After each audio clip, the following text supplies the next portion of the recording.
The forbidden paperwork, documents they said never existed. You ever hear the phrase, if it ain't on paper, it didn't happen? Well, in Allie Carter's case, they made damn sure the paper vanished. Or so they thought.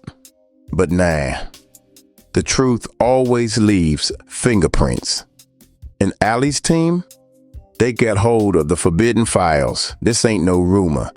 This part right here is courtroom proof. Leaked depositions, sealed case files, and internal memos they swore would never see daylight.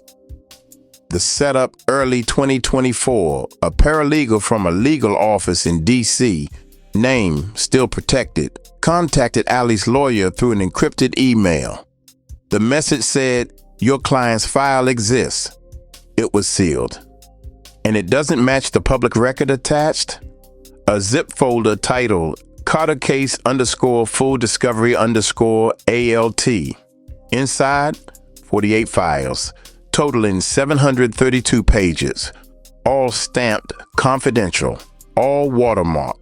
Property of Fair Winds Family Services, one of the state-contracted child welfare companies with deep ties to private youth facilities. What they found in this folder were documents nobody had ever seen. A 2014 report listing Allie Carter as a Class 3 transfer risk. A facility communication log describing her as verbal, rebellious, disruptive to placement contracts. A signed statement from a house manager saying, child makes credible accusations that, if verified, could lead to state liability. Recommend preemptive relocation. Let that sink in. Preemptive relocation. Not therapy, not justice, not safety. Just move her before she talks to the wrong person. The missing 2016 File 1 file stood out. Incident _12845 Carter, Orly _03 2016. This was the file Allie always swore existed. The one describing an alleged assault by a facility staff member.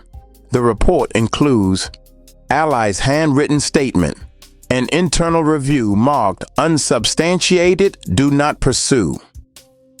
A postage scan with a handwritten note, too risky to escalate, we're already over budget on this case.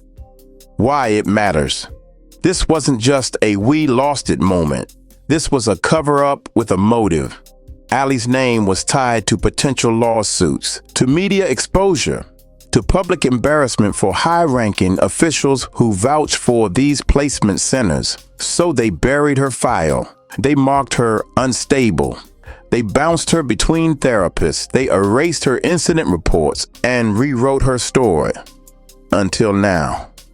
Allie reacts. When Allie saw the files for the first time, she went live. She held up her phone and said, "This is what they didn't want y'all to see.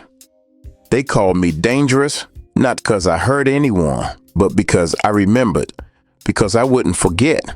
And then she held up one page. It was the staff note from March 2016, the one that said, "She asked if we get paid extra to lie." Now, document that and flag for behavior review. They said she was lying. They said she had no proof. They said the paperwork never existed. Well, now it does. And once something's out, you can't put it back in the drawer. This ain't just... When the judge saw the files, everything changed. Up to this point, the courtroom treated Allie Carter like a ghost with a mouth. They let her testify, sure, but they never believed her. The DA called her unreliable. The defense painted her as a traumatized, unstable youth. Even the court clerks would exchange looks when her name came up. But then the files landed straight into the judge's chambers. Judge Marcus Callahan Old School, former civil rights attorney, known for being tough but by the book. When Allie's legal team submitted the newly uncovered Fairwinds files into evidence, Callahan paused the entire hearing. He told both sides, "This changes everything. Don't proceed unless both sides know we now have information previously sealed. possibly suppressed, and most definitely relevant. Then he adjourned for 48 hours. Why? So he could read every single page. Behind closed doors. Those 48 hours? Allie didn't sleep. Her lawyer didn't blink. Reporters started hovering outside the courthouse. And the word? They found the Carter files. Court insiders said Judge Callahan called in 2 clerks and a retired federal advisor to review the documents privately.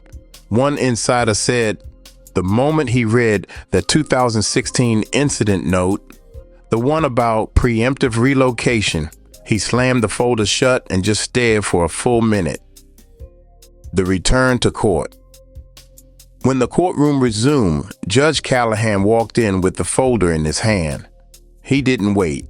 He said, "Let the record show that this court has now received verified documents that were previously hidden from both prosecution and defense. Let the record also show that the child in question, Miss Carter, has had her credibility questioned for years based on the absence of evidence that was intentionally concealed. This is no longer just a testimonial issue. This is a procedural injustice." Then he looked right at the prosecution and said, "You owe her an apology. In this court, an explanation." Prosecutors on defense. They scrambled. One prosecutor tried to blame a clerical error. Another says sealed cases often have gaps. Judge Callahan wasn't having it. He said, "This wasn't a gap. This was a burial." Ollie, in that moment, she didn't cry. She just leaned forward, hands on the table, and whispered, "Told y'all." Sometimes justice don't look like a verdict. It looks like a man in a robe holding a folder filled with pages they swore didn't exist and saying, "This child was done wrong." That moment didn't erase her pain, didn't undo the nights she slept on cold mattresses, didn't bring back the girls who never made it out. But it did something else. It made the silence break. And now, the room got no choice but to listen. They turned the cameras off, what they didn't want you to see. The next court date after Judge Callahan's bombshell, no live stream, no media allowed, no phones in the gallery. Why? Because that folder, the one with Allie's name all over it, had names and signatures from state agencies, private institutions, and third-party contractors. And if the public saw it, lawsuits, investigations, people losing their jobs, or worse. So they shut it down, media freeze. Before this, the case had made small waves, blogs, Twitter threads, a few YouTubers. But after the leaked files, mainstream media started circling. CNN sent a freelance reporter. Vice reached out for an interview. A TikTok clip of Ali reading the leaked file out loud hit 1.8 million views in 2 days. And right when things were heating up, crickets. Not a single verified outlet published the follow-up story. Why? Ali's lawyer found out. Several outlets received legal advisories warning them about defamation risk involving active sealed youth case. In plain English, back off or we sue. Retaliation behind the scenes. Then the threats started. Ali's old foster mom got a letter in the mail. Talking to media may place you in violation of a non-disclosure agreement. One of her therapists got a surprise visit from a state representative, reminding her of her licensing obligations if she speaks publicly. And Ali, she got a DM on Instagram from a blank account that said, "Be careful who y'all call out. We make people disappear quietly." Her response, she screenshotted, posted it, captioned, "I don't disappear. I speak. Y'all gonna have to put me in the ground before I go silent again." The post went viral, internal panic. A leaked memo from inside Fairwinds Family Services read, "Do not respond to press inquiries. Elevate all Carter-related content to risk management." If internal staff are contacted, remind them this is a sealed matter with active litigation potential. Translation: they were scared. You ever seen a system shake before it breaks? That's what this was. They turned off the cameras, they tried to dim the lights, they sent soft threats in legal envelopes and shady DMs. But Allie Carter, she lit a match in the dark. And now the whole room can see the smoke. Because even if they cover the lens, truth still leaks through the cracks. The smuggled USB, the file that wasn't in the folder. See, back when Allie was still in the system, bouncing between group homes, silent counselors, and crooked caretakers, there was one woman who believed her. A night shift worker named Miss Dana, early 30s, afro, glasses that stayed sliding down her nose. She wasn't licensed, she wasn't a therapist, but she listened. One night after Allie came back from a special home visit with a busted lip and silence in her eyes, Miss Dana didn't ask what happened. She just handed her a flash drive. No label, no questions. She whispered, "You said they always delete your stuff. So keep this, save your truth. Someday you're gonna need it." What was on it for years, Allie kept that USB, hidden in her shoe, then behind a dresser, then finally mailed to a friend, just in case.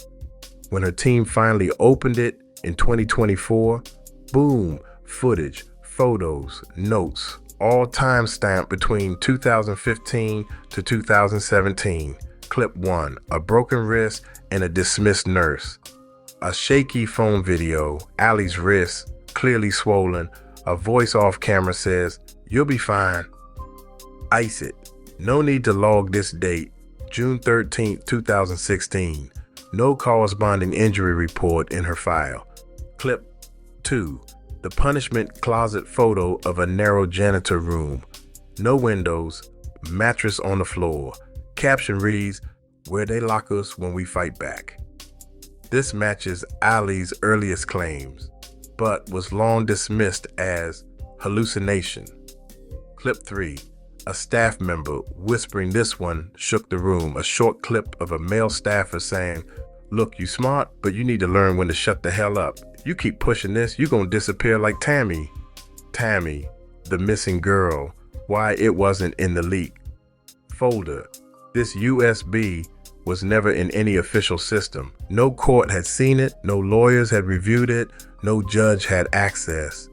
Because Allie didn't trust anybody to keep it safe. She said, "They control the court files, but not my memories, not my receipts."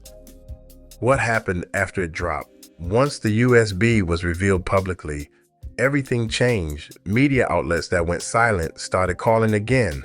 One even called it the most damning piece of youth facility evidence in state history. State reps issued a statement. "We are launching a full internal investigation into the validity of the media presented." Translation: they panicked. In a world built to erase her story, Allie Carter kept her own hard drive of the truth. Not because she wanted revenge, but because she knew the system was allergic to accountability. That USB wasn't just evidence, it was freedom insurance. Proof that her story didn't need validation, just a signal. And now, the whole world just downloaded the truth. One time he locked me in containers with his shipment of kids. There were kids in there that didn't speak English. There were kids that were sick and that were already dying. There were babies. There were babies that were 6 years old. You must be confused. They tried to tell her it was a false memory, that she made up a girl named Tammy to cope with trauma. But Allie knew. She remembered her laugh. She remembered how they shared snacks under the bunk bed. She remembered the last night she saw her, woof, and how Tammy never came back from that home visit. The tip-off, right after the USB dropped, Allie received an anonymous email. No message, just a file. TLive_1207.wavi. She hit play, static, faint hum. Then a voice, shaky, whispered, familiar. If you're hearing this, it means someone cared. My name's Tammy. I was in Fairwinds Facility C. I don't know what day it is anymore, but they took my phone. They said if I speak, I go back underground. Allie stopped breathing. It was her. The tape continues. They move us a lot. They tell the courts we ran away, but we didn't. They just erase us, change our names, move us across state lines to private homes. Nobody checks on Tammy names 2 staff members, describes a van with out-of-state plates, and gives a chilling detail. They said the cameras don't work after 9 p.m. That's when they take the girls they think won't be missed. Allie's reaction. She broke down on live, said, "Y'all called me crazy." Said I made her up, but she was real, and she was scared. And now, you can't lie no more, because Tammy left her voice behind, the tape verified. Within 72 hours, a group of digital forensic analysts confirmed the audio wasn't AI generated. It was recorded on an older Android device, date stamped December 7, 2021. The voice matched archived court records from a former foster child named Tamara Evans, whose case was quietly closed after being marked untraceable runaway. System meltdown. Once this hit the net, hashtags exploded. Hashtag find Tammy, hashtag Tammy tape, hashtag erase girls. A senator called for an emergency inquiry. CPS released a vague statement saying they were reviewing past placements. Reviewing?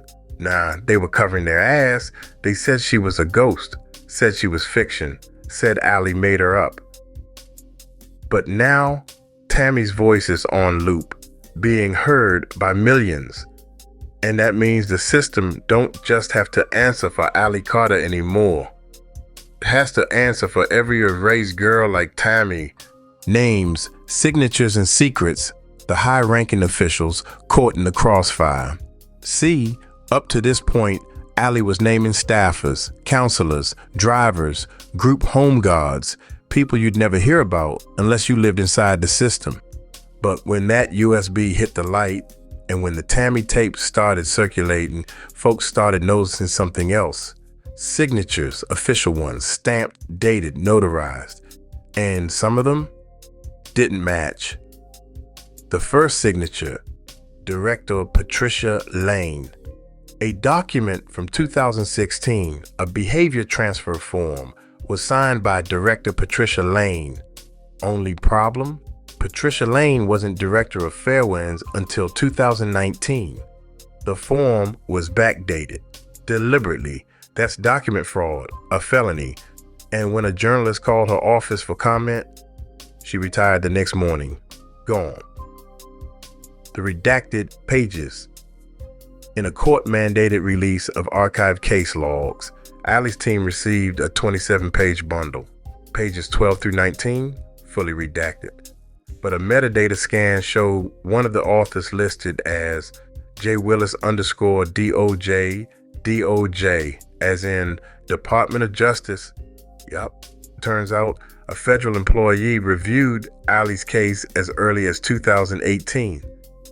But nothing was ever done. When Allie's lawyer pressed, the DOJ responded, "We cannot confirm or deny the involvement of any personnel in sealed youth protection investigations."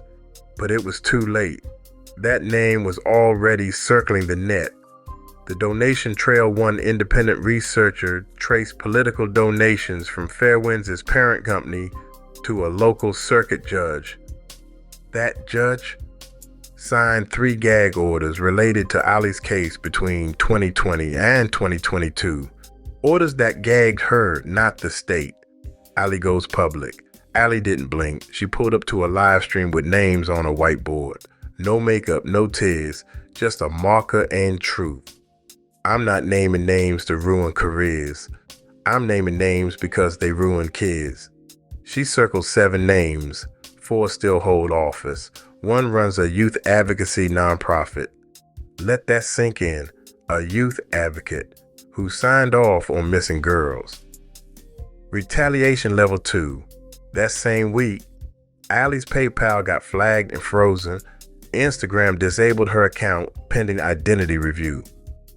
She received a cease and desist from a law firm claiming to represent a defamed official. But it was too late. Her receipts were already in the streets, screenshotted, backed up, sent to 12 independent journalists and 3 podcasts. The paper trail was out the trunk and on the freeway. This ain't about gossip no more. This is about power. The kind that signs names under lies and buries kids under bureaucracy. But Allie, she brought shovels. And now those names, they not just ink on paper anymore, they're evidence. The network, how private companies profit from broken kids. You ever ask why group homes stay full? Why some of these facilities operate like warehouses instead of places of healing? Why the same kids get moved from center to center, but the problems never get solved? Follow the money, because every time a kid like Allie is labeled disruptive, high risk, or unfit for reunification, a check clears. And not a small one. Step 1, the referral game. Here's how it works. 1, a kid is removed from their home. 2, the state partners with a placement contractor. 3, that contractor has agreements with private facilities. 4, each facility gets paid per head per day. Now here's the kicker. Kids who are labeled problematic can generate up to 3 times more money per day than those labeled low risk. So what you think happens? Kids get labeled. Intentionally, Allie's case, Allie was transferred 9 times between ages 13 and 17. In 1 year alone, she racked up $217,000 in care invoices paid to 3 different private youth facilities. One company, Fortress Behavioral Services, claimed they provided full trauma-informed therapy, education, and transitional planning. But Allie never saw a licensed therapist, never got her GED, never had a caseworker show up consistently. So what were they billing for? Silence. Who owns these companies? Turns out, Fortress Behavioral Services is owned by a private equity firm out of Connecticut, the same firm that owns 2 detention centers in Florida, a youth recovery camp in Arizona, and a halfway house in Ohio. You starting to see it? This ain't about helping kids. It's about building a portfolio. And broken kids, they're just assets. Lobbyists in the shadows Allie's legal team uncovered a lobbying report, $3.4 million spent to oppose state legislation that would have capped youth facility profits. Who funded it? A trade group backed by the same private equity firm behind Fortress. They fought laws that would have limited how much they could charge to treat kids like Allie. They ain't scared of trauma. They scared of losing revenue. The connection of the judges want. Judge who ruled against Allie in 2021 used to serve as legal counsel for that same trade group. Conflict of interest? Absolutely. But legal? Technically, yeah, because the system ain't broken. It was built this way. Allie speaks out again. She said, they don't care if I heal. They care if I fill a bed, and if I talk too much, they send me somewhere else where the price tag is higher. This is bigger than DSS, bigger than court files. This is a pipeline. From trauma to misdiagnosis, the DU to group home to profit. And Allie Carter, she just walked up and smashed the whole flow chart with one truth bomb. I was worth more broken, but not anymore. Now she's breaking the machine. The whistleblower, the staff member who risked it all to back Allie's story, her name was Nia Ransom. Not her real name. We gonna protect that. But she worked at Ridgewood Girls Youth Facility in Maryland from 2018 to 2022. She wasn't a counselor. She wasn't admin. She was one of the folks that most people overlook. night shift floater. She cleaned rooms, logged bed checks, handed out snacks, and most of all, she listened. First time she met Allie. Allie was moved to Ridgewood after one of her episodes. She came in with a swollen eye and 2 bags. No case file, no formal introduction. Nia said she didn't talk much at first, but when she did, it wasn't normal kid stuff. She asked about staff rosters, shift changes, cameras. It wasn't that Allie was paranoid, she was observant, and Nia noticed something too. Every time Allie tried to file a complaint, someone would change the logs the next day. The red folder one night, Allie came to Nia and said, "If they try to move me, take this." She handed her a red folder. Inside, handwritten notes, dates of room checks that didn't match shift reports, nicknames of girls who disappeared, and 2 Polaroids. One of them was of Tammy. Nia didn't turn it in. She hid it in her locker for months. What made Nia come forward? When the Tammy tape leaked, Nia was sitting at home eating dinner. She heard the voice, dropped her fork, called her wife into the room, said, "That's the girl from the Polaroid. That's the one Allie kept talking about." That night, she emailed Allie's legal team from a burner account, attached the red photo scans, wrote, "I'm not brave, but I'm tired of being quiet." What she revealed, Nia testified under protection that staff were trained not to log certain incidents if no injury was visible. Logs were edited by order when law enforcement requested records. There was a code list for moving kids to off-site recovery homes that had no state ID numbers. That's illegal and dangerous because it means kids were being transferred without proper tracking. Retaliation. Right after she testified, her car was keyed. Her wife's business received a fake 1-star review bomb. She got served with a lawsuit claiming breach of NDA, but she stood 10 toes down. She told Allie's team, "They can't unsay what I said. They can't unhear the tape. They can't unhide these names," Allie responds. In her next live stream, Allie held up a red folder, the same kind. She said, "You're not alone no more, Miss Nia. You never were. Now the whole world got your back." One voice inside the system can sound like a whisper at first, but when it links with another survivor and gets heard by millions of viewers, it becomes an earthquake. And Nia, she ain't a side character. She's a witness, a protector, a breaker of silence. Because sometimes all it takes is one person to say, "The lies stop here." The missing list. 34 names that were never reported missing. After the USB, the Tammy tape, ain't Nia's folder, a new document surfaced. Not a leak, not a news story. It came from a janitor who worked at the Ridgewood Youth Complex for 15 years. He said, "They think I don't read, but every day I cleaned the records room.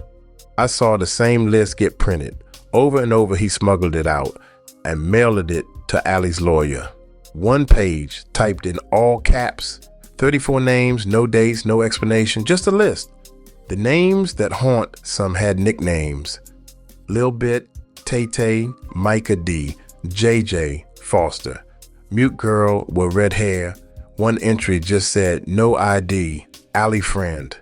That last one, it hit Allie like a knife. She said, "That's Tammy. That's what they called her when she got moved. Allie's friend." They didn't even use her name. No police reports. Journalists tried to track the names, check public databases. Guess how many missing person reports matched? 0. 34 names. No matches, no alerts, no amber, no silver, no nothing. It was like they never existed. Why they weren't reported? Turns out if a kid is in state custody and gets transferred to a private placement that doesn't report back in time, the state can mark it as child location unknown, case not closed. Translation? They're missing, but nobody wants to say it. And if that child didn't have an advocate, a parent fighting, or a lawyer checking, they just vanish. The for-profit disappearance loophole. See, private facilities aren't legally required to report all AWOL incidents if they're deemed non-critical. Who defines what's critical? They do. So if a girl like Tammy wanders off and they claim she left voluntarily, they don't have to tell the police. Just fill out a form, drop it in a file, close the book. Ollie's response. Ollie read the names live, every single one, tears in her eyes, shaking hands, but she got through it. She said, they weren't just numbers. They were my roommates, my bunkmates, my sisters in the dark. She ended the video by holding up a candle and saying each name again. 1. By 1. Public reaction. The hashtag say their names trended overnight. Independent sleuths started digging into archived social media posts. One girl's old YouTube vlog from 2015 resurfaced, tagged with JJ Foster. She hadn't posted since. This isn't just about Allie Carter anymore. It's about the invisible kids. The ones who never had live streams, never got headlines, never had anyone shouting their name until now. Because Allie, she ain't just telling her story. She's telling theirs. And if 34 names were never reported, how many more are out there? Some information of what we just said. If you want to take a look at that again, we can pass that back around the room. And in the medical diagnosis, she also states there is no cord. And that's what makes me so interesting. And again, I don't want to be anybody's experiment again. So going back into the tunnels and dying is not the worst part. That's why I said there's things worse than death. Broken kids were the product, and everyone got a piece. The first leak, facility kickbacks. An internal memo from 2020 surfaced from a law firm tied to Ridgewood Youth Services. It stated, ensure that referral volume remains consistent. Quarterly bonuses are tied to placement count and duration. What's that mean? It means every time a kid like Allie stayed longer than 90 days, a check got fatter. Not for the therapists, not for the kids, for the facility directors and their partners, including a local family court judge. Judge Whitford's name surfaces. Judge Marlene Whitford was the presiding judge over 4 of Allie's case reviews. Each time, she ruled in favor of keeping Allie institutionalized, even when reports showed improvement. Turns out, Judge Whitford's husband owns a consulting firm that received over $400,000 from Ridgewood in a span of 3 years. Coincidence? Nah, conflict of interest. But legally, since she didn't directly sign the business papers, she walked. Court-appointed lawyer rotation. Ollie has 6 different public defenders over 4 years. Why? Because a silent agreement between the county and 3 law firms ensured that no lawyer could represent a child longer than 12 months. No appeals were filed without additional review by the Family Services Board. That board made up of former facility stakeholders. So every time Allie tried to fight back, she got reset. New lawyer, new delay, new damage. The lawyers who stayed. Quiet one email from a paralegal leak. Subject, Allie C. Motion to unseal. The response from the lawyer, not worth the hassle. She'll age out soon anyway code. Not, we don't have the budget. Not, we'll revisit later. Just, she'll age out. Translation, why fight when the money's almost dried up?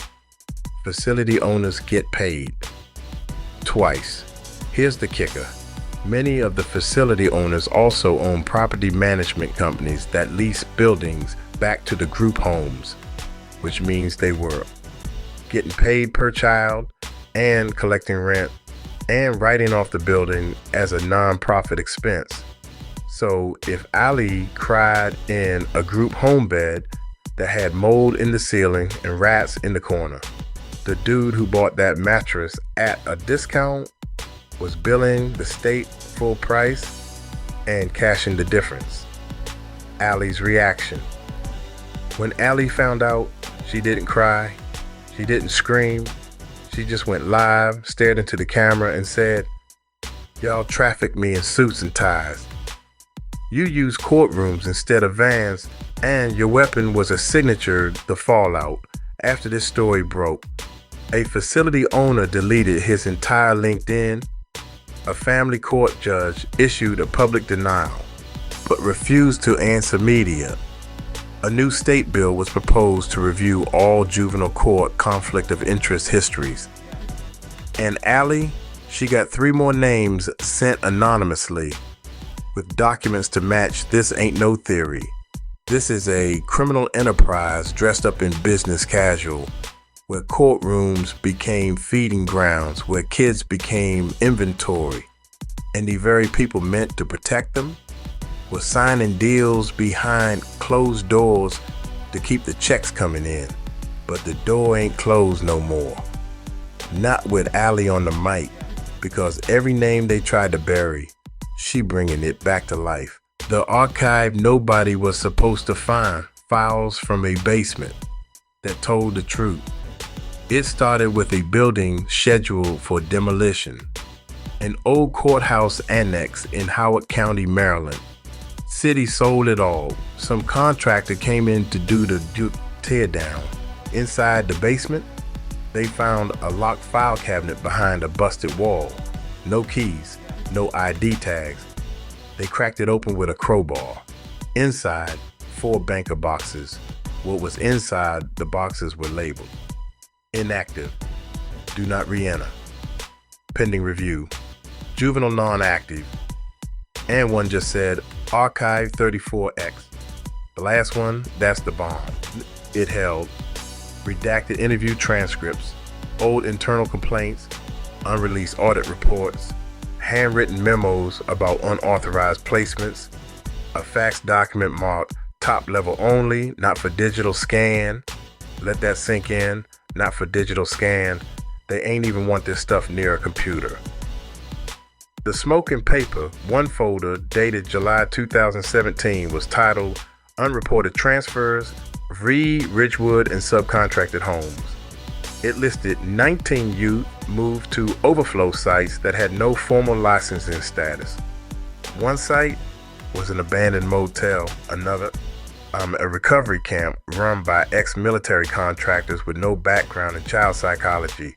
Each kid was coded with first initial age, behavioral tag like unstable, combative, or docu unconfirmed. Allie's tag, a C-15 truth risks. What does that mean? They knew she talked too much, and they flagged her for it. The lost complaint letters. The archive also held 13 handwritten complaint letters from girls placed between 2014 and 2019. Most were never entered into digital record. They were stored physically out of reach of court requests. One read, "Please move me. There are men here at night. They tell us we can't tell. Please help that girl's name. Marina L. She disappeared in 2016. Never reported. The old audit." At the bottom of the box was a full audit from a whistleblower analyst at the Maryland Department of Youth Services, dated 2018. She wrote, "The number of untrackable youth has doubled since 2015. Financial incentives are creating perverse outcomes. Internal data is being rerouted. This is no longer mismanagement. This is systemic failure and intentional." The report was signed, stamped, filed, but never released to the public. Who found it? The demolition crew took photos, posted on Reddit, not realizing what they had. A researcher found the post, tracked the city's salvage storage, requested access under Maryland's open records law. Took 3 weeks, but they got it. Now it's out. Now it's everywhere. Allie reacts. When she saw the archive photos, she paused, said, "I recognize that handwriting. That's from a girl named JoJo. She braided my hair the night before she was gone. They tried to bury the truth, literally, in a basement, behind a wall, inside a locked box, but it came back because secrets rot in silence. And the thing about rot, it stinks loud, even from 6 feet under. Now the paper trail is back on the streets, and the people who thought they dodged justice, they just got served by a file cabinet with a soul. When the news stations looked away, media silence and the blackout effect, Allie's story started blowing up. Live streams getting thousands of views, hashtags trending, comments pouring in from survivors. But when her team reached out to major outlets, nothing, not a word, not even a rejection email, just silence. Emails that got ignored. Allie's lawyer sent press kits to CNN, MSNBC, The Washington Post, BuzzFeed News, The Baltimore Sun, even local DC stations like WUSA 9 included. Court documents, video links, sworn testimony, audit files, facility photos. Guess how many responded? 0. One insider speaks, a freelance producer from a known East Coast news station. We won't name. This story's too real, too raw. Our editor said the words Allie Carter came with liability risk. They don't want to get sued or blacklisted from government access translation. You're telling too much truth. The patent. Other survivors started coming forward. They said, I emailed my local paper. No answer. I posted screenshots. The post got shadow banned. I made a TikTok about Orly. It got flagged in 5 minutes. The platforms, quiet. The influencers, mostly silent.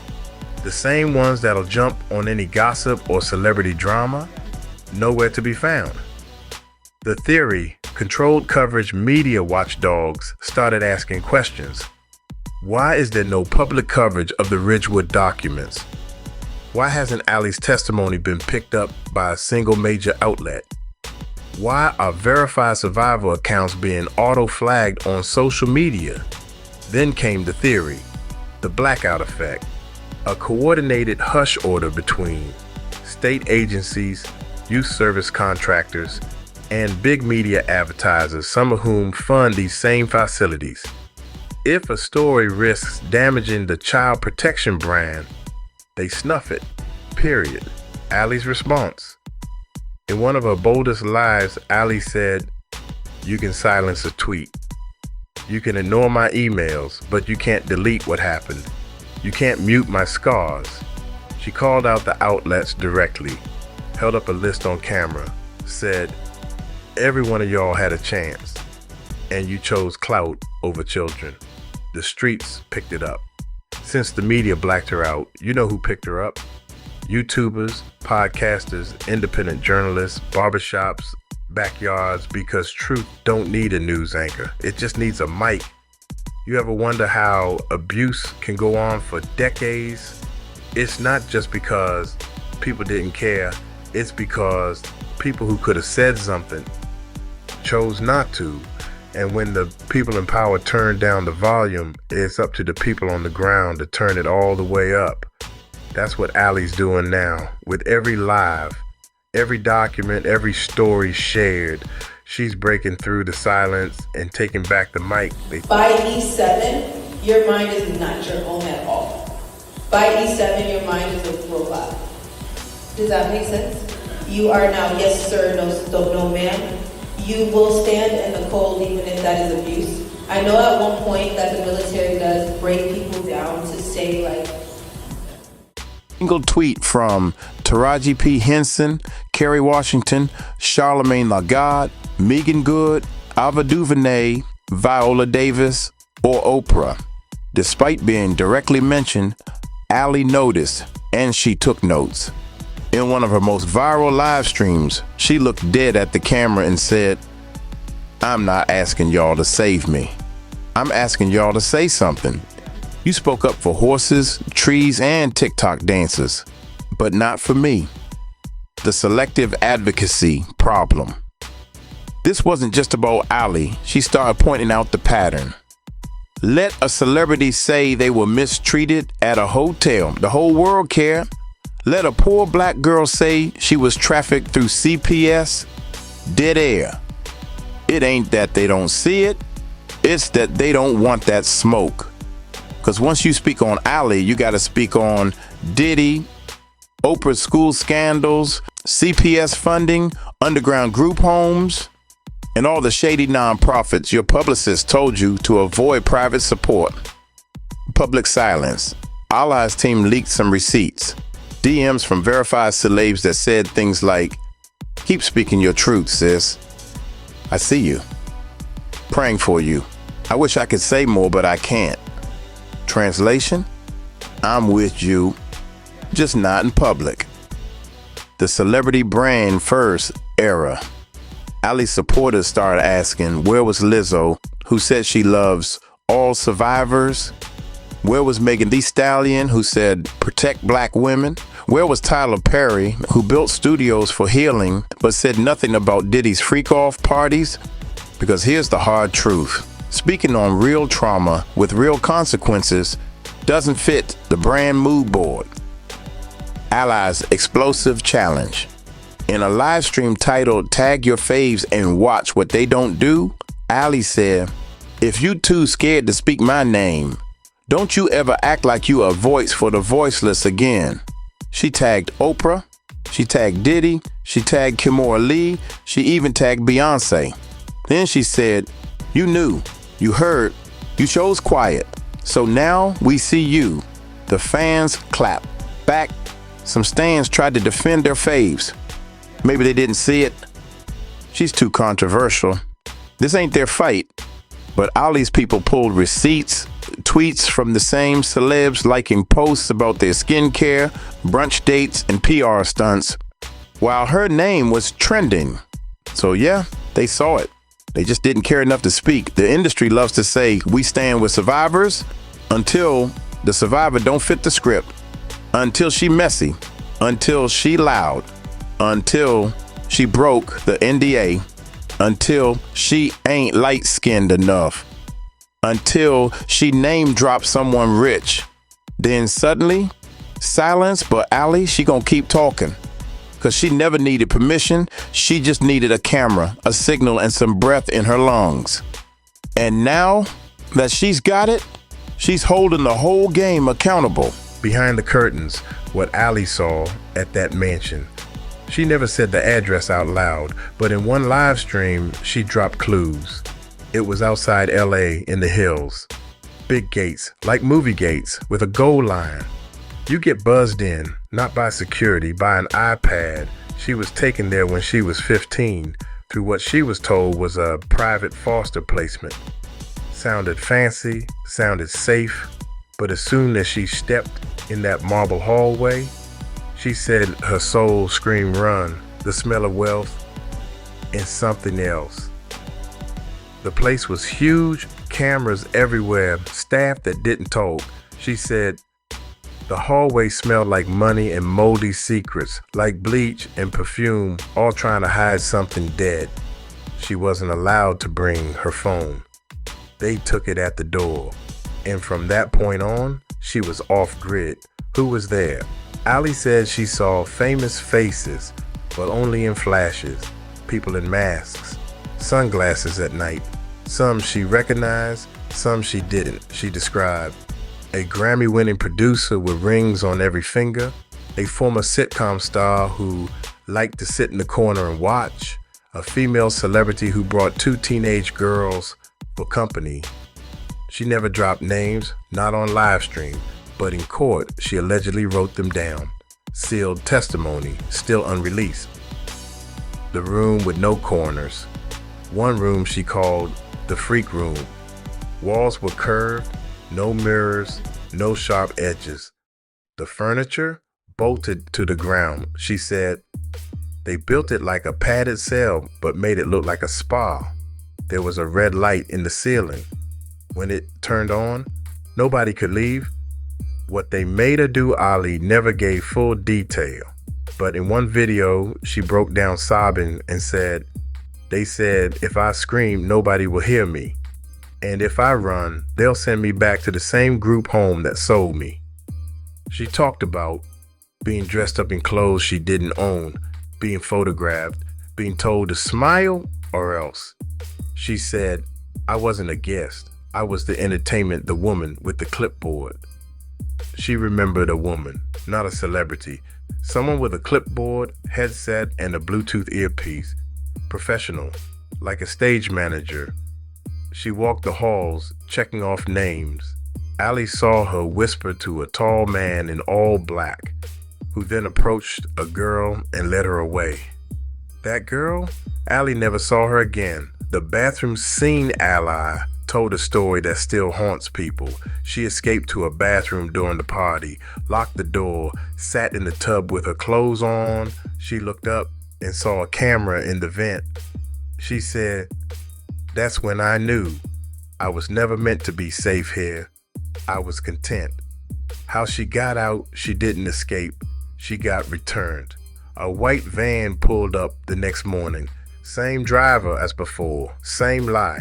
Your placement's being transferred. She never told anyone, not for years, because she was told. You signed paperwork. You agreed to this. You're the liar if you tell anyone different. This part of Allie's story ain't got clean edges. No legal closure, no mug shots, no dramatic rescue. Just a girl who lived to tell the tale and a system that made it possible. Behind that mansion gate, there were no cameras, no bodyguards, no media. Just silence, power, and a kid trying to survive the night.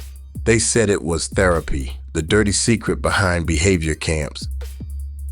After Allie was returned from that mansion, she thought the worst was over. But instead of going back to her group home, they put her in what the system called a therapeutic wilderness program. It was out in Utah, no cell service, no visitors, no clocks. They said it was to help her reconnect with herself. But what it really did was break her down, what the camp looked like. There were no buildings, just tents, fire pits, and counselors with military boots. She said it was like they were training us to be obedient or invisible. And when I say training, I mean breaking. Everything was controlled. What you ate, when you peed, how many times you spoke if you disobeyed. They didn't hit you, they did something worse. The punishment techniques Allie described: silent circles, forced to sit in a freezing circle of stones for 6 hours, no talking, no moving. Hobble straps, ankles lightly bound together so you could only shuffle. Food reduction, losing a privileged meal, meant no dinner, just rice and water. One girl tried to run, they hog-tied her. Allie said, they told us it was for her safety, but they left her there all night. I heard her crying through the trees who ran the place. Not licensed psychologists, not doctors, but youth development consultants, aka ex-military, ex-police, or former Boy Scout instructors. One man bragged that he trained interrogators overseas. Another used to run a wilderness boot camp in Montana that got shut down for child endangerment. Guess what? They just opened again in Utah. The lie behind therapy. These camps got millions in state contracts. They promise we turn troubled youth into thriving young adults. But behind the brochures, kids were forced to write confession letters about things they never did, shamed for acting out even when describing trauma, told their abuse was their fault. Allie remembered one counselor saying, maybe if you had behaved better, you wouldn't have ended up at that party. That's when she snapped, the fire circle moment. One night the girls were forced to share trauma around a campfire. When it got to Allie, she stood up and said, you want truth? Fine. I was trafficked. I was sold by people you work with. And now you want to ground me with dirt and chance? The counselor told her to sit down. She didn't. Instead, she grabbed a stick from the fire, held it up to her own arm and said, "Pain don't scare me no more." Silence does. That's when they called in a helicopter to have her removed. They call it therapy when it's done in the woods. They call it discipline when it's done to a foster kid.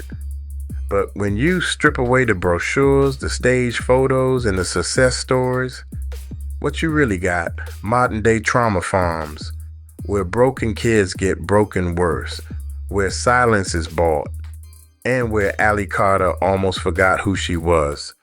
But she didn't. She made it out. And now she's telling the whole truth.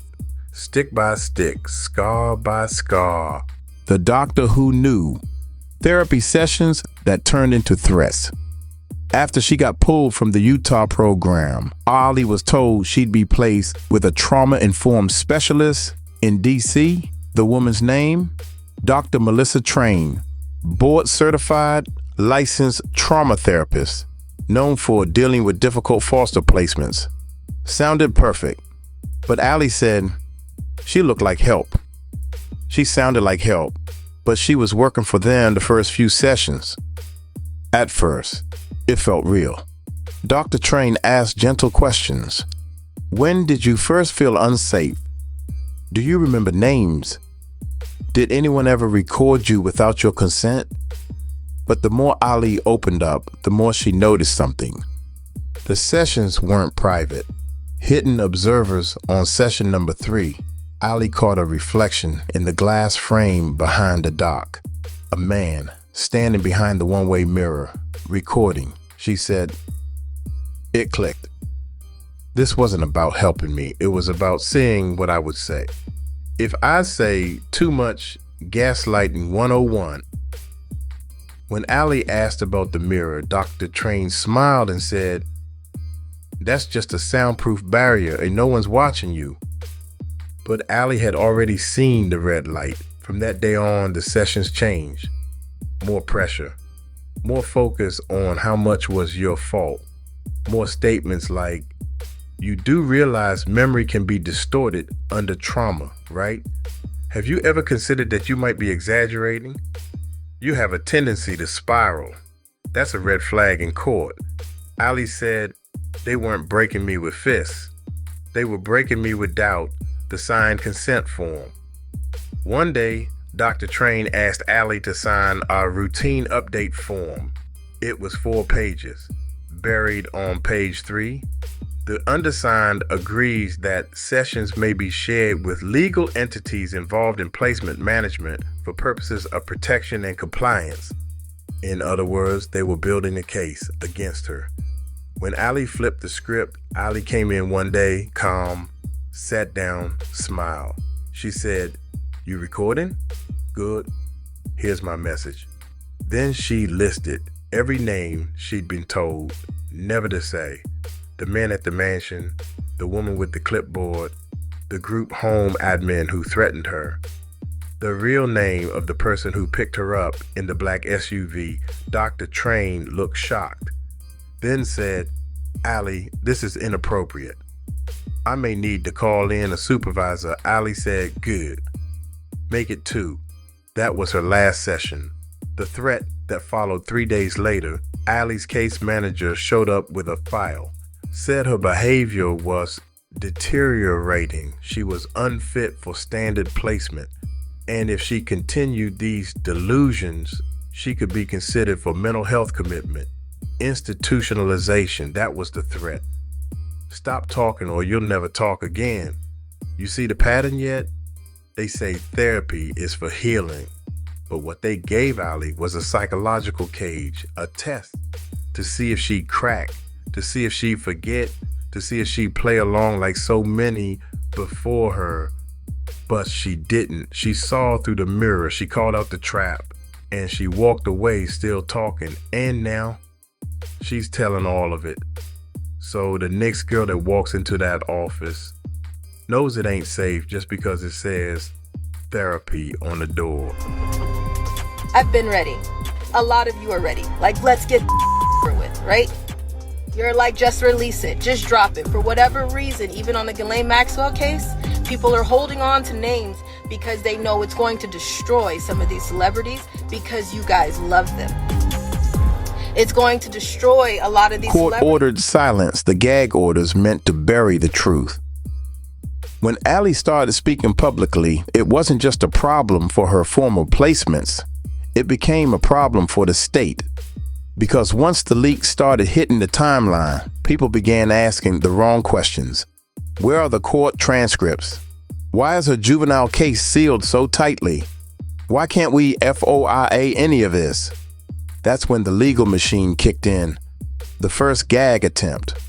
Her first gag order didn't come from a federal judge. It came from a family court magistrate in California.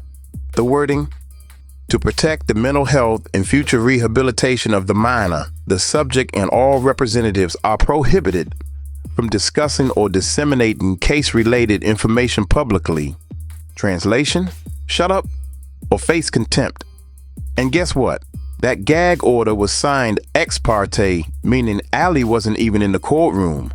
Her lawyer fought. Idala's court-appointed lawyer, Mr. Castillo, filed an objection. This order violates my client's First Amendment rights. She is no longer a ward of the state and has the right to tell her own story. The response?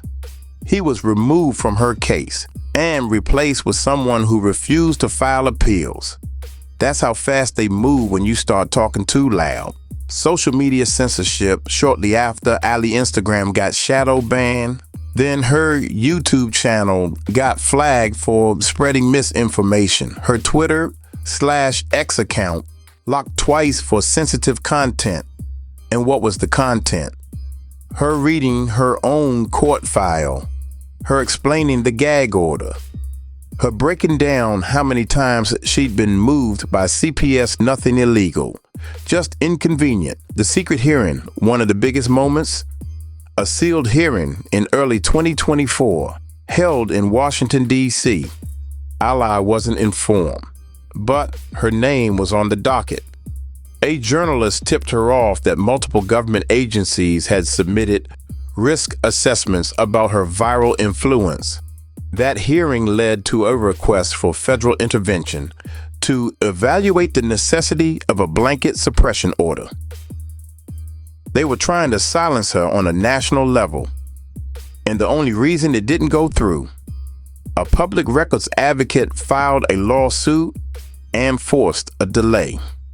Allie's response: when she found out, she went live and said, "You can't gag me. You didn't raise me, you trafficked me, and now you mad because I learned how to speak?" She pulled out a copy of the gag order and burned it on camera.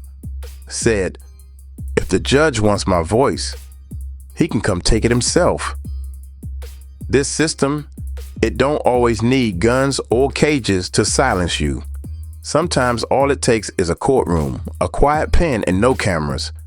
But Allie Carter ain't playing by those rules. They gagged her. She screamed louder. They flagged her. She built another account. They locked her out.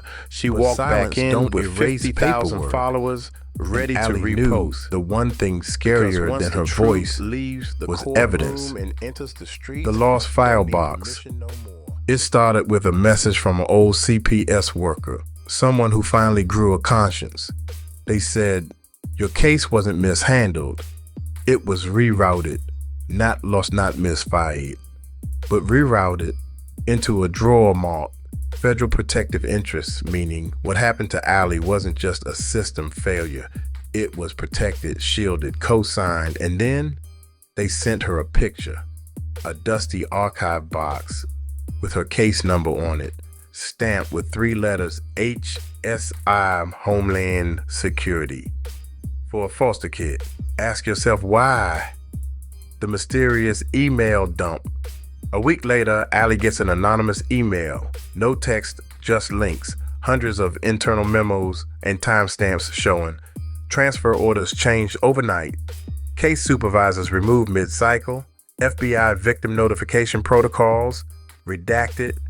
A special placement directive signed at 3:12 a.m. Someone didn't just place her, they ran her. The panic moves. Once she hinted she had records, they moved fast. First, a notice from Child Welfare Legal Unit claiming unauthorized possession of sealed records.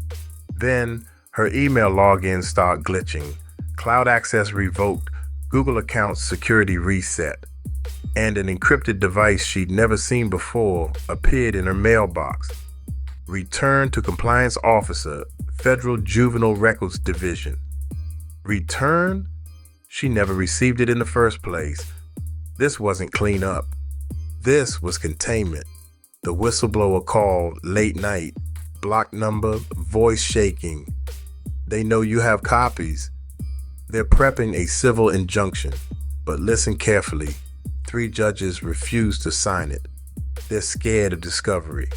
That's when Ali smiled, because the moment a courtroom opens the door, truth walks in with it, Ali's counterplay.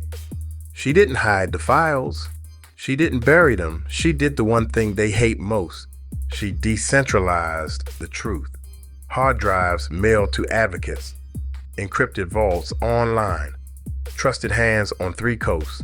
And a pinned post on her feed. I don't keep the receipts. We keep the receipts if they come for her. A flood releases. No judge, no cop, no celebrity, capsizing a wave that's already moving. They thought Ali was just a voice. They forgot she was a record, not erased, not silenced, archived in the streets. When institutions hide truth, paper becomes a weapon. And Ali ain't swinging alone anymore. They tried to bury her in files. She climbed out with them, because once the system runs out of silence, all it has left is panic. And panic don't win against a girl who survived the dark and learned to bring her own light. The broken girl who wouldn't break. How Ali became the one they couldn't control. They expected her to fold, because girls like Ali usually do, not because they're weak, but because the pressure is designed to be permanent. It don't just come from courtrooms or clinics. It comes from the people you thought would love you. Raised in a war zone, Ali didn't grow up in peace. She grew up learning who to lie to first. Teachers, caseworkers, even God. She once said, if you tell the truth, they punish you. If you lie, they punish you slower. You start making survival choices like smile when you're scared, say thank you when you're being ignored, sleep with one eye open, even in church. That ain't childhood, that's combat training. Why they couldn't control her. They tried everything.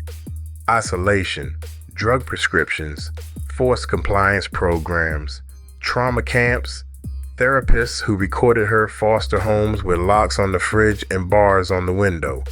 But Ali Carter had one thing they didn't prepare for, memory. Not just of what happened, but of what they said after it happened. What they didn't do when she begged for help. What they threatened her with after she spoke out. She wasn't just remembering abuse. She was remembering systems. That's why they feared her. The labels they gave her every time she resisted, they slapped on a new label. Oppositional defiant disorder, dissociative delusions, conduct issues, unfit for family placement, risk of self-harm. But never once did they label the home she was placed in. Never labeled. The counselor who mocked her in front of the group, the judge who signed her into silence, the mentor who trafficked her to a mansion, only Ali got labeled. But she wore them like armor. The turning point. What finally flipped everything? A phone, one cracked iPhone with a half-dead battery, a recording. She went live, no script, no lawyer, just raw. And she said, y'all keep calling me crazy. But if I was really crazy, I wouldn't remember the names. I wouldn't remember the dates. I wouldn't remember how that man's watch glowed in the dark when he leaned over me at that mansion. That video, 700,000 views in 48 hours. It got taken down, but it was too late. The streets heard her now, how she got stronger. They thought attention would break her worse. But every repost, every stitch, every DM saying, "I believe you," it healed her just a little more. And then something wild happened. Other girls started messaging her, other survivors, other foster kids, even former staff who saw the truth and quit. Suddenly, Allie wasn't just a survivor, she was a mirror. She made people look at themselves and what they ignored. They call her damaged, they call her dangerous, but the truth, she's undeniable. Because Allie Carter's not just telling her story anymore. She's weaponizing it, turning every broken piece into evidence, every tear into testimony, every scar into a streetlight for the next girl trying to find her way out. She's not their victim anymore. She's their problem. And guess what? She ain't done yet. When the system fights back, the scare tactics used to silence survivors, after Allie's live streams blew up and the court orders started falling apart, that's when the heat really came. Not in the open, not on paper, but shadows. Just like they always do it. The random check-ins first, it started small.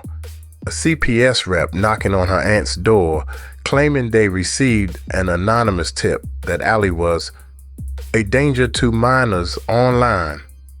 They said they just needed routine welfare information, asked about her current location, where she sleeps, if she has access to potential weapons. That ain't a check-in, that's a setup. Fake messages from supporters. Then Ali started getting messages from new accounts. "I'm a survivor too. Can you help me? I have info on Ridgewood. Meet me off camera. Let's collaborate, but delete your IG first so it don't get flagged." She followed up on one. The girl's account, fake profile pic, no followers. Traced back to an IP registered under a private law firm in New Jersey, one known for defending state child services. They wasn't helping her, they were baiting her. The stranger in the parking lot, Allie said she was at a Walgreens late one night, parked, waiting for her prescription, phone in hand, streaming. A man walked up, didn't say a word. He just slid a piece of paper under her windshield. Walked off. Allie waited till he left, picked up the note. It read, "You're playing with fire and fire burns fast. Surveillance on the low." She moved homes 3 times in 2 months.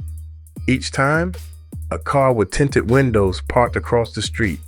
Not moving, not filming, just watching. She went live during one of them, said, "If I end up gone, y'all know who did it. It won't be suicide, it won't be accidental. It'll because I exposed the game." The hacker warning. Mid-June 2025, her website went down. So did her backup drive. Then her email got hit. Then her old footage vanished off a cloud server. Allie got a DM from an anonymous source. "Your digital footprint is being cleaned for you." You're welcome. They wiped her hard drive remotely. Even the files she hadn't released yet. Gone. Like she never said nothing. Allie's response.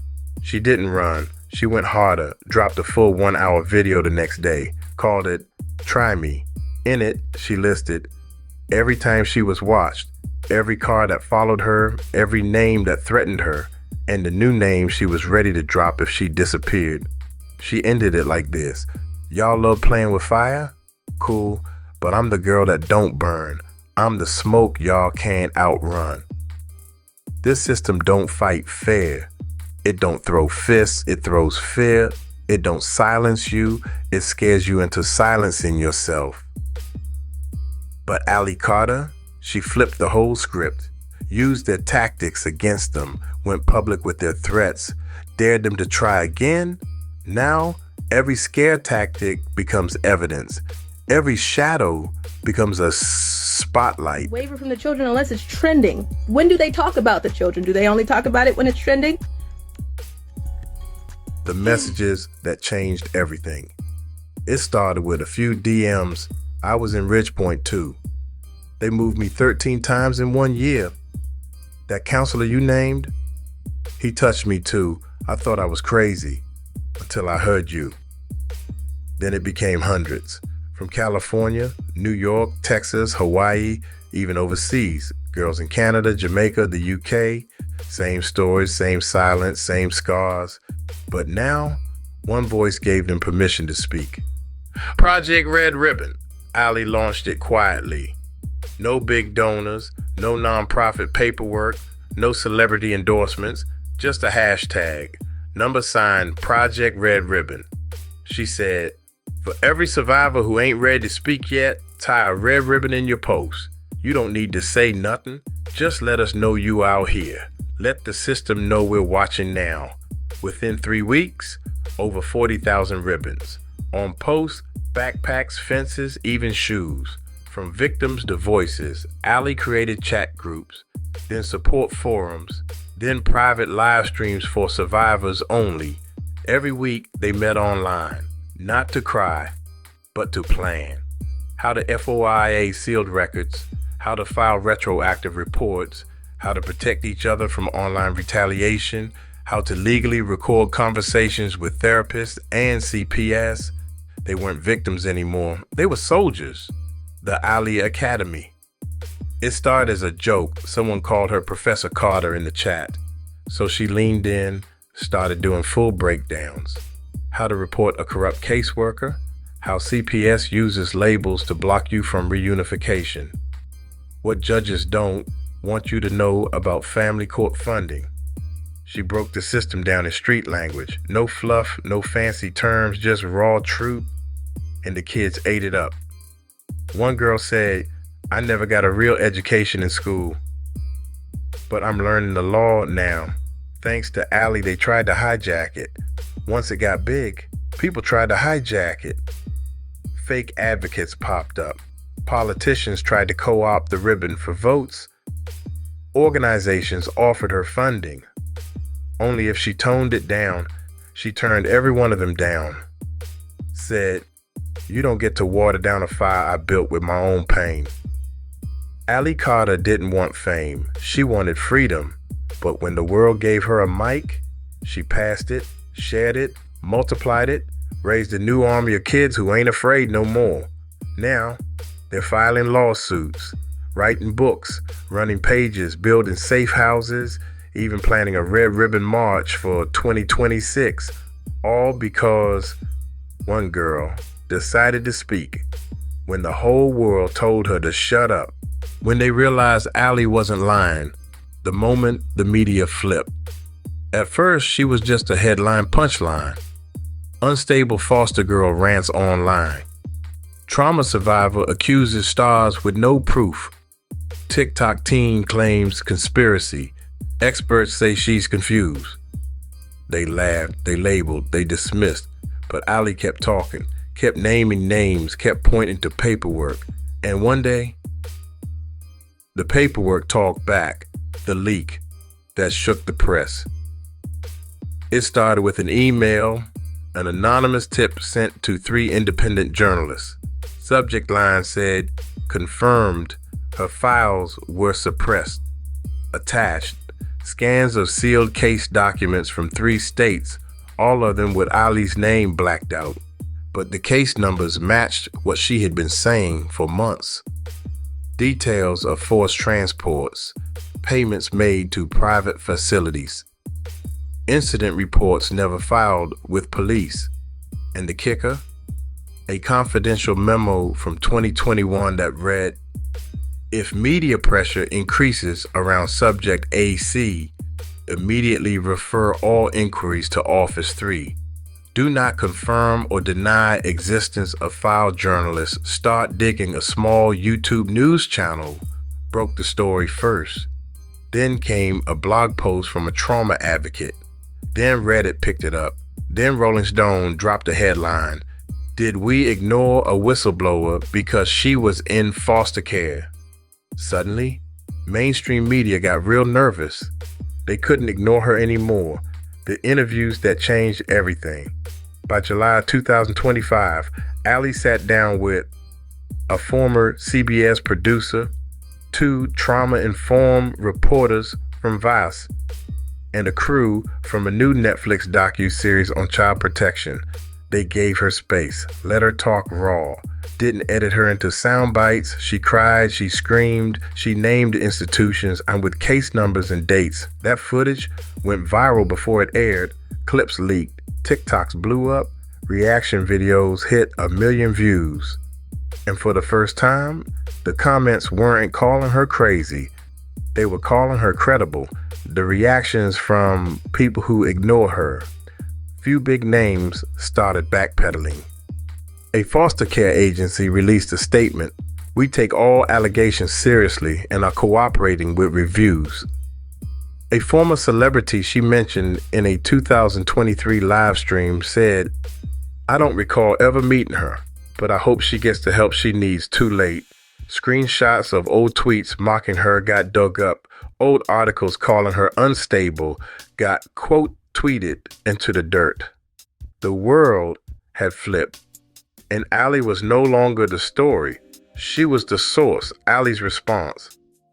She didn't flex. She didn't scream, I told you so. She said, I'm not doing this for a Netflix deal. I'm doing this so the next girl don't need a trending hashtag to be believed. And when a reporter asked what changed, she said, nothing changed. Y'all just finally opened your ears. It always takes too long, too many ignored, too many gone, too many lives broken before somebody says, maybe we should have listened. But Allie Carter, she ain't waiting for applause. She ain't building a brand. She's building a record. Because if they ever try to deny her again, the whole internet got receipts. Why they're still scared?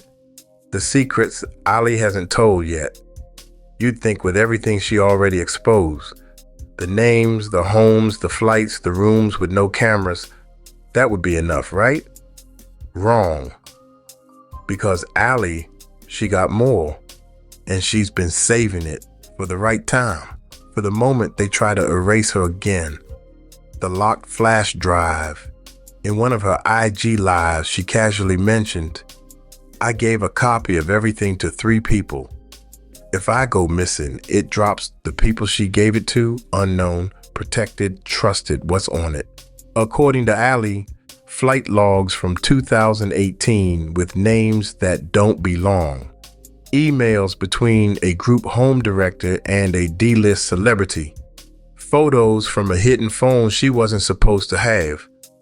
Audio recordings from behind therapy room walls. A journal entry from another girl who didn't survive. This ain't gossip. This is nuclear. Why she's holding back. Most folks would have dropped it all by now. But Allie, she's strategic. She once said, I ain't just telling my story. I'm playing chess with people who think they untouchable. She's waiting for them to try something, like deny a case file, or try to discredit a witness, or push her into a lawsuit she can't afford. The second they move, she drops the whole vault, and she knows they know the redacted names. In her videos, she always holds a little bit back. She'll say, there was a singer who visited the camp. I'll tell y'all the initials later. One of the donors on the list, he's been in the White House. Y'all keep talking about Diddy, but y'all ain't asking about the actor with 3 rehab centers. She got receipts, but she's patient with him because the moment she drops a verified name, that person's empire crumbles. The lawsuit that never happened behind the scenes, a major platform, one that originally banned her content, tried to settle with her privately. We're talking NDA, 5 figures, walk away quietly. She refused, said, this ain't about money. This about every kid who ain't got a platform. But the fact they offered means they knew she had something real. Allie's last warning. She ended one of her lives with this. You think I gave y'all the whole story? Nah, I gave y'all the part I could say without trembling. But the stuff I'm still holding, that's what keeps them up at night. That's the stuff that got pastors deleting photos and CEOs erasing call logs. I speak soft, but I carry proof. the reason they still scared ain't just what Allie said. It's what she hasn't said yet. What she's waiting to release. What she's got backed up in cloud folders, in safety boxes, in hands that ain't hers. She not done. She just reloading. And when the time comes, the truth she's holding ain't gonna just spark outrage. It's gonna spark indictments. The final betrayal. Who in Ali's family was in on it all along? People ask, how could all this happen to a kid and nobody say nothing? But the real question, who helped it happen?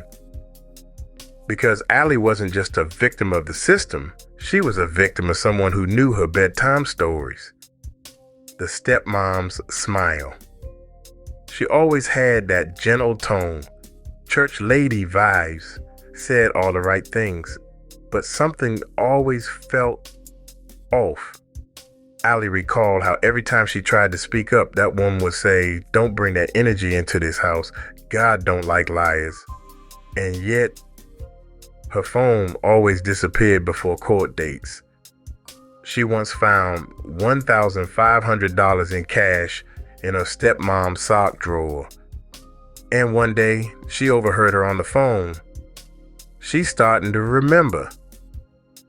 We need to move her again, the uncle with the van. She ain't say much at first, just called him Uncle Chris. But by part 4 of her series, she dropped this line. Not every family member was blood. Some were business. That uncle wasn't even related.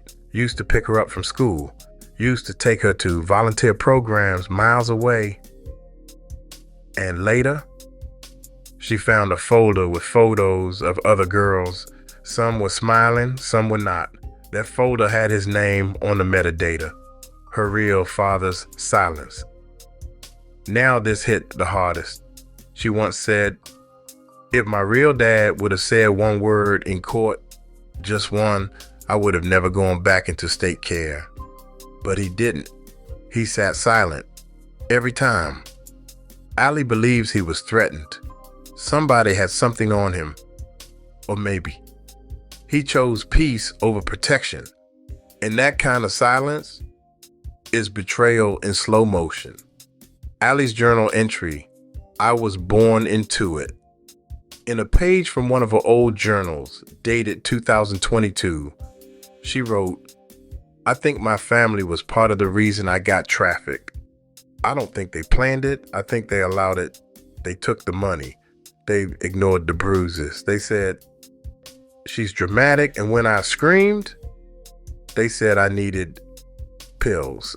The Thanksgiving call that changed it all last year, Ali says she got a call from a cousin who had left the family years ago. She said, "You're not crazy. I saw stuff too. They were doing this before you were born. You were just the one who lived that call, confirmed everything, because once somebody else remembers, it ain't a trauma flashback, it's a case file." Why this hurts the most see. When strangers hurt you, you build walls. But when family hands you over, you don't just feel pain, you feel unreal, like maybe you deserved it, like maybe love means silence, like maybe safety was always just a lie in a bedtime story. Ali ain't just surviving trauma, she's surviving betrayal wrapped in hugs and holiday prayers. You can't heal what you won't name. And Ali, she named it. She said, "I didn't lose my family, I survived them." Now she speaks for every kid who ever got sold out for comfort, for cash, for silence. And that truth hurts more than... Everybody thinks he faked his death. He's not dead. There was many things that happened and he got set up for a little bit to still be able to live his life and still be in the public eye. He's still making music. He's still collabing with other artists to this strip day. him of peace. But the one thing you can't take, that whisper in the soul that says, "You're not alone." For Ali Carter, that whisper came from God, praying in the dark back when she was locked in group homes. No TV, no music, barely any food some nights. She said she used to pray into the vent on the floor. whispering, God, if you hear me, please, just send someone who believes me. No answer came that night. No doors magically opened. No angels busted through the ceiling. But what did come was peace. A small kind, enough to sleep through one more night. Psalms and paper. She didn't have a Bible most times, but she remembered verses from Sunday school. Yea, though I walk through the valley of the shadow of death, God is close to the brokenhearted. No weapon formed against me shall prosper. She wrote them on napkins, on old worksheets, even scratched one into the side of her desk. It wasn't about religion. It was about reminding herself she wasn't forgotten. Gospel in the storm. There's a clip of her doing one of her lowest points in a hoodie, eyes swollen, tears fresh, no filters, no edits, just her singing. Waymaker, miracle worker, promise keeper, light in the darkness. People said she looked broken, but to her, that was the moment she felt most whole. Because when she sang, she wasn't just surviving, she was testifying. The tattoo she got at 18, on her 18th birthday, Allie took her first legal check and went straight to a tattoo shop. She got one word on her wrist, redeemed, she said. Not perfect, not healed, but redeemed. God didn't rescue me clean. He rescued me dirty, bleeding, and screaming. And he ain't let go once God over gimmicks people offered her platforms, offered her press, even tried to bring her into Hollywood churches. She turned them down. I ain't trying to be a brand, she said. I'm just a child that got spared. And I'm not gonna waste that mercy chasing clout.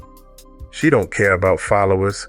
She care about the kids in pain who still got their hands clasped under the blanket at night, whispering the same prayer she did. This world tried to destroy Allie Carter, but what the world ain't count on was a girl with God on speed dial. She ain't here because of luck. She ain't here because of platforms. She's here because grace wrapped around her when everything else crumbled. And no matter how dark it gets, she gonna keep shining, because faith ain't just a Sunday thing to her. It's the only reason she's still breathing. Allie Carter's plan, now how she's fighting back away. You ever see somebody come out the fire with no fear left? That's Allie. She already been through the worst. And now that she know the world watching, she turning pain into power and blueprints into battle plans. She's building a new network. Forget the systems that failed her. Forget the adults that watched her bleed in silence. Allie building her own platform, one that don't require approval from the same people who ignored her. She calls it the Red House, not a shelter, not a clinic, a launch pad, a place where foster kids get therapy from people who actually lived it. Survivors get housing, not questions, and no one gets medicated just to be silenced. She said, we don't need another institution. We need revolution with bedrooms. Teaching the next generation. Ali started something called Court Class.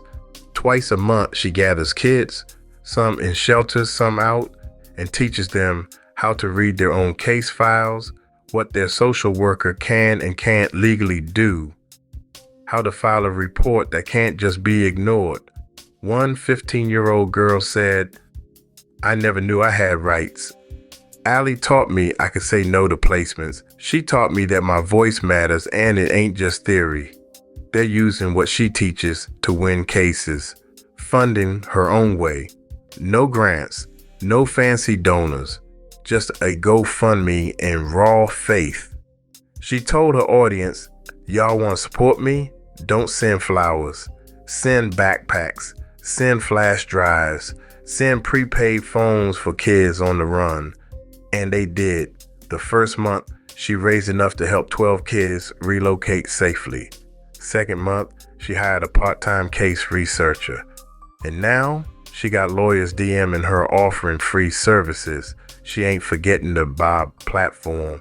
Ali knows how she got here, her voice. So she's still going live, still posting, still documenting everything, not for drama, not for clout, but for the record. She said, every post I make is for the girl 5 years from now that the courts tried to erase. I want her to find my voice and remember she got one too. The bigger mission eventually, she wants to run for office, not Congress, not Senate, school board. She said, if I can't change the whole country yet, I'll start by protecting the next kid in my city.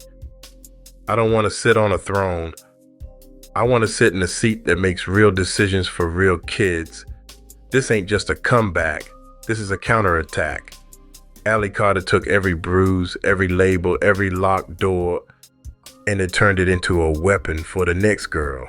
She ain't waiting for the system to fix itself. She becoming the fix. And now, she dangerous because she's no longer asking for change. She's making it one broken system at a time.